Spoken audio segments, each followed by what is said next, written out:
ये फटाफट खबरों का सिलसिला शुरू करते हैं। सुपरफास्ट 100 में मैं हूं आपके साथ अनुराग मुस्कान। नमस्कार, मैं हूं शीतल राजपूत। आइए शुरुआत करें सुपरफास्ट 100 की खबरों की। खबरों का सिलसिला शुरू करते हैं। सुपरफास्ट 100 में मैं हूं आपके साथ अनुराग मुस्कान। नमस्कार, मैं हूं शीतल राजपूत। आइए शुरुआत करें सुपरफास्ट 100 की खबरों की। तमिलनाडु की पूर्व मुख्यमंत्री जयललिता को बड़ी राहत मिली है। आय से अधिक संपत्ति केस में जयललिता को सुप्रीम कोर्ट ने शर्तों के साथ जमानत दे दी है। सुप्रीम कोर्ट ने जयललिता को जमानत देते वक्त ये शर्त भी रखी कि वो अपने समर्थकों से राज्य में हिंसा न करने की अपील करेंगी। सुप्रीम कोर्ट ने जयललिता को मिली सजा पर 2 महीने तक रोक भी लगा दी है। निचली अदालत के सभी दस्तावेज अंग्रेजी में ट्रांसलेट करके 18 दिसंबर तक हाईकोर्ट में जमा करने हैं। कर्नाटक हाईकोर्ट ने जयललिता को जमानत देने से इनकार कर दिया था, जिसके बाद जयललिता ने सुप्रीम कोर्ट में अर्जी लगाई थी। आय से अधिक संपत्ति केस में बेंगलुरु कोर्ट ने जयललिता को 4 साल की सजा सुनाई थी, जिसके बाद उन्हें जेल जाना पड़ा था और सीएम की कुर्सी छोड़नी पड़ी थी। जयललिता 27 सितंबर से ही बेंगलुरु सेंट्रल जेल में बंद थी। सुप्रीम कोर्ट से बेल मिलने के बाद आज ही वो जेल से बाहर आ सकती है। जमानत की खबर मिलते ही सुप्रीम कोर्ट में जयललिता के समर्थक वकीलों ने जश्न मनाना शुरू कर दिया। फोटो लहराकर वकीलों ने जयललिता के लिए नारे लगाए। जयललिता को जमानत की खबर मिलते ही एआईएडीएम के कार्यकर्ता चेन्नई में उनके घर पहुंचे और नाच गाकर खूब जश्न मनाया।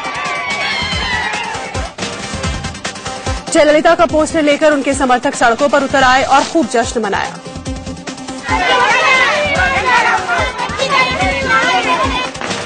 चेन्नई में एआईएडीएमके के दफ्तर में भी खूब जश्न मनाया गया। जयललिता को जमानत मिलने पर पटाखे छोड़े गए, खुशियां मनाई गई।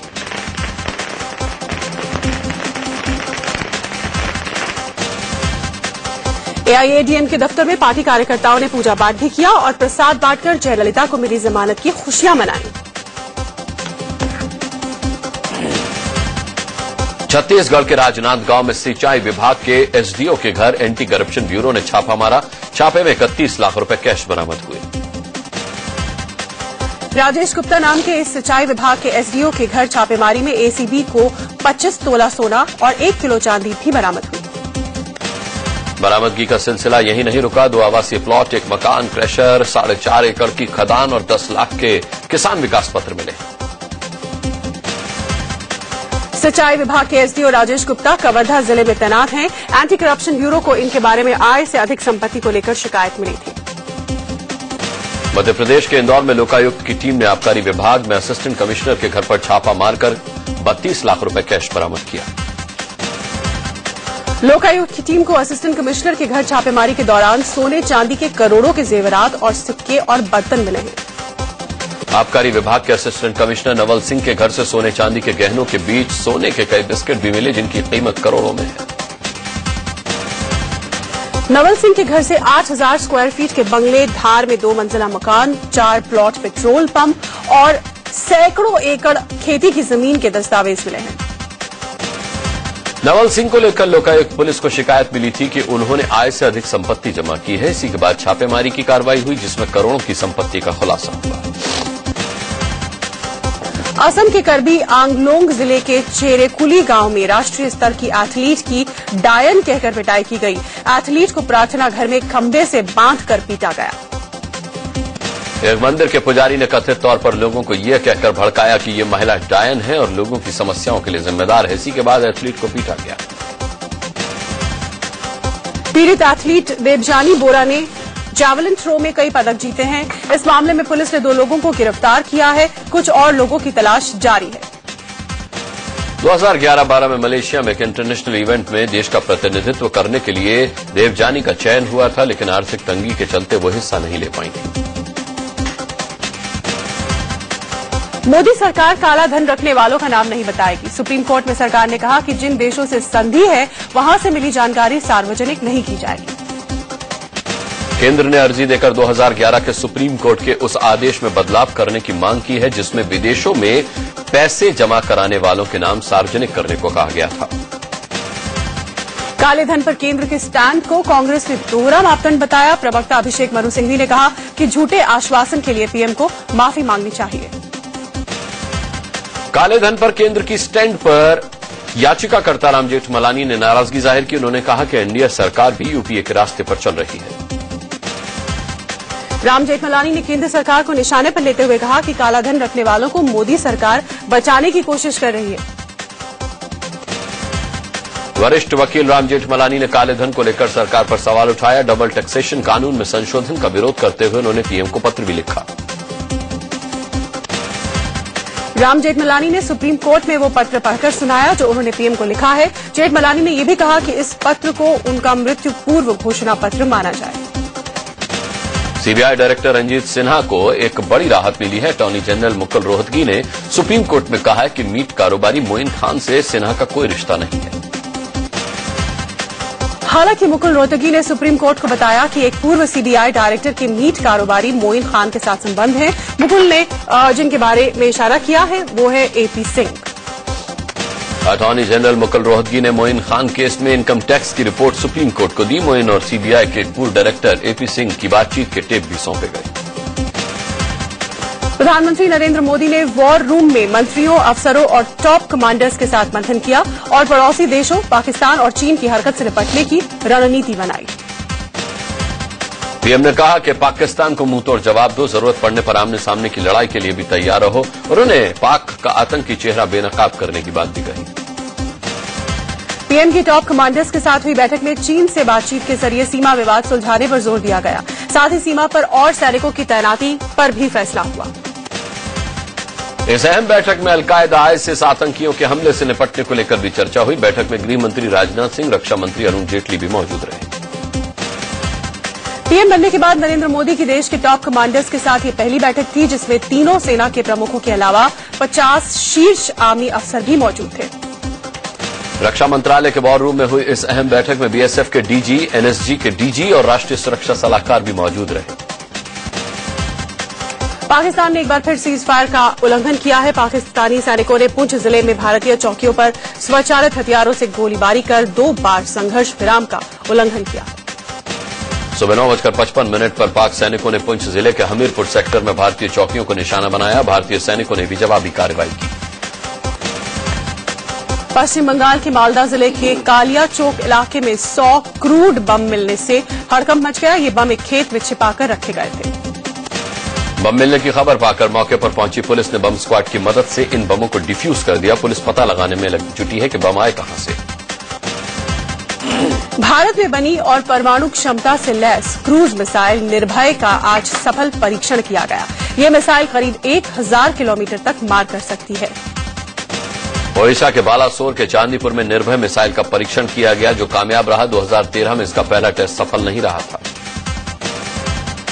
निर्भय मिसाइल को डीआरडीओ ने बनाया है। इसकी जद में अब पाकिस्तान का हर शहर आ गया है। इसे पाकिस्तान की बाबर मिसाइल का जवाब माना जा रहा है। बीजेपी के दिवंगत नेता गोपीनाथ मुंडे की बेटी पंकजा मुंडे ने महाराष्ट्र में बहुमत मिलने पर सीएम पद के लिए दावेदारी पेश की है। पंकजा मुंडे ने कहा है कि उनके समर्थक चाहते हैं कि वे महाराष्ट्र की मुख्यमंत्री बने और उनका नाम आया तो वो खुद को सम्मानित महसूस करेंगी।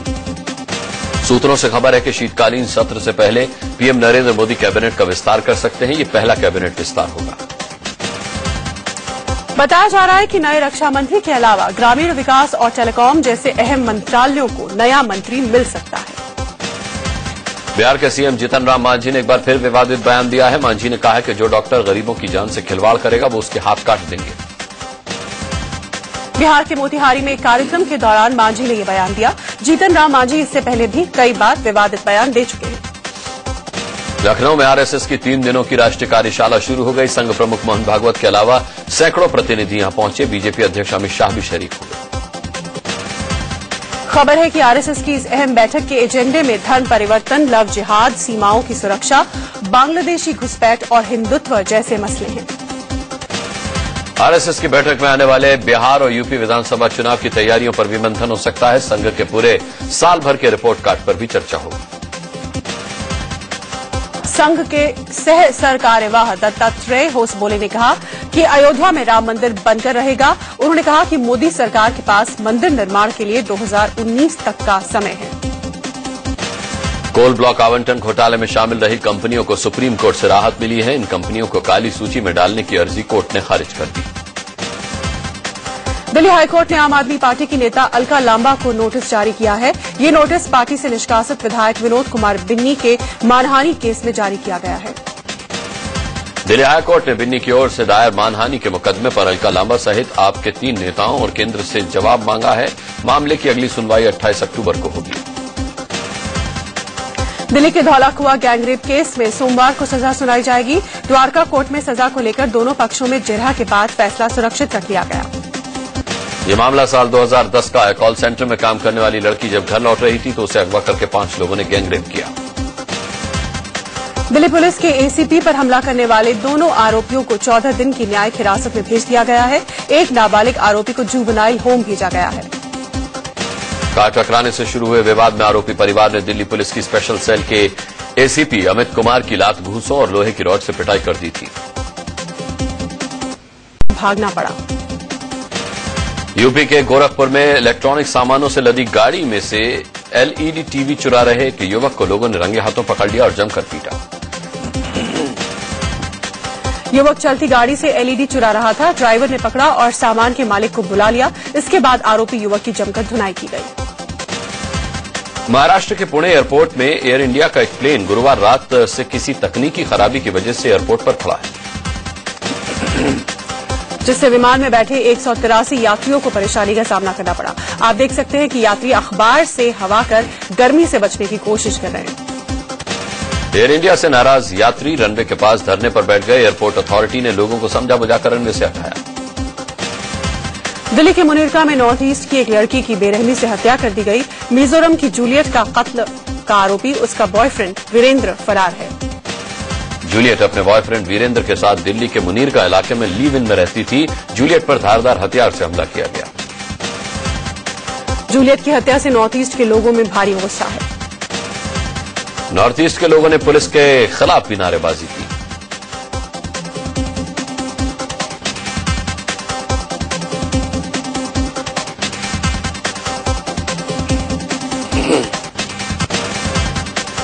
मुंबई से सटे ठाणे के उल्लासनगर इलाके में एक फैब्रिक कंपनी में आग लगने से हड़कंप मच गया।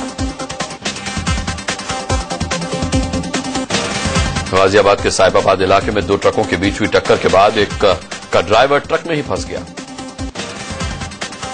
यूपी के अलीगढ़ में शराब लदे एक ट्रक ने 3 लोगों को रौंद डाला। लखनऊ पुलिस ने खुद को मुख्यमंत्री का ओएसडी बताकर लोगों से ठगी करने वाले 2 शातिर ठगों को गिरफ्तार किया है। सोनीपत में एक ही परिवार के 3 लोगों के शव पंखे से लटके मिलने से हड़कंप मच गया। गुजरात के वडोदरा में एक नाबालिग लड़की ने अपने बॉयफ्रेंड के साथ मिलकर सौतेले माता पिता की हत्या कर दी। सबूत मिटाने के लिए लड़की लाशों पर 2 महीने तक एसिड डालती रही।